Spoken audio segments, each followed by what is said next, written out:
I was down the shore this summer, and in one of the gift shops I saw this cute idea of using these shells to make these little turtles. They wanted like $35 for the picture, and it didn't have a saying or anything on it.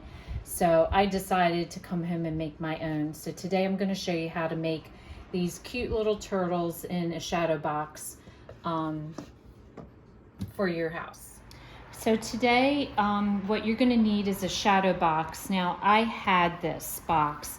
If I was going to the store and purchasing one, I would have purchased one a little bit deeper than this one, but I had two in the basement that I wanted to use. So what I've decided to do is remove the glass because my shells are a little bit too high. So just be aware if you're going to do this craft and you want it to have the glass top, take your shell with you. Make sure that like this shell sits a little bit higher than this one. So when you buy them in the store, make sure you look for flat shells.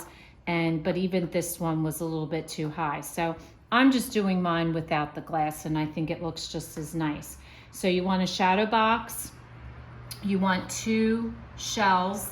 These I bought down the shore for like 50 cents a piece. I like the fact that I did two different colors.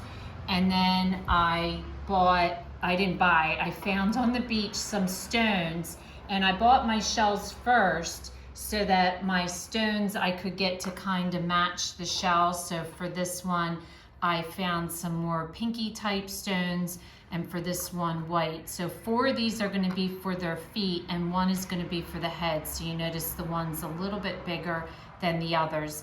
And then just some random little shells. I really like this one because it's only the top of the shell, and that way you can glue it flat and you still see the pretty swirl, but you don't have that big chunky shell.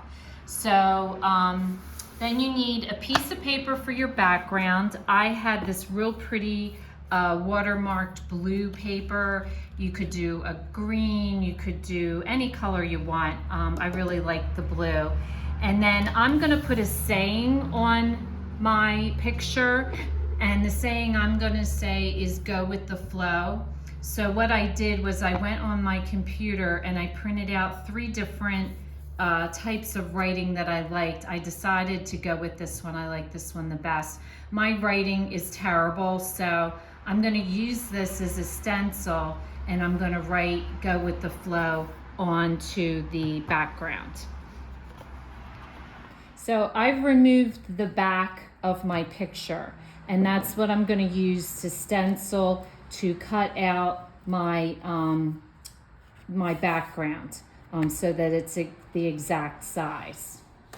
So this step you want to do during the day. I just get a window and I put my stencil up against the glass, and then I position my letters where I want them, and with a pencil I just draw it in. So what I did was I wanted to go with the flow in like a flow. So I'll show you how I have it finished. This is what it looks like. So what I did was I started with the G, and then with every letter I just did a little bit of a turn and would move my paper over so that then it would bend down, and then when I got to the E, the flow, I started coming back up. So it's really simple to do, and it looks very professional if your handwriting is like mine. This is the best recommendation I have to do that. So if you do decide to do this after you're done stenciling, just take an eraser and just gently go over the writing just to clean it up so that you don't have any pencil marks. So the next step you want to do is take a fine Sharpie marker, and you just want to draw in 2 eyes onto your stone, and that will be the turtle's eyes. So I did that here and here. And you want to position your turtles where you want them and your shells, and then all you're going to do is just hot glue them down. I recommend starting with the hot glue on your shell, and then doing the feet. These are your little flippers out front, and then the ones in the back. So once you have it all hot glued, I hot glued just every piece to it. Then you just want to slip it back into your picture frame, and be careful if your shells are above the frame, and you just want to push it down. You don't even have to glue the paper because the paper is fitting over that edge, and as long as this is tightly done, it's going to stay in place. So I thought these turned out really cute, and I love the saying that goes along with it. So I hope you enjoy making it as well. If this is your first time watching, welcome. And please don't forget to subscribe. If you want to receive future notification of posts, hit the bell. And if you like our video, please give us a thumbs up. Thanks for watching, and we'll see you again soon.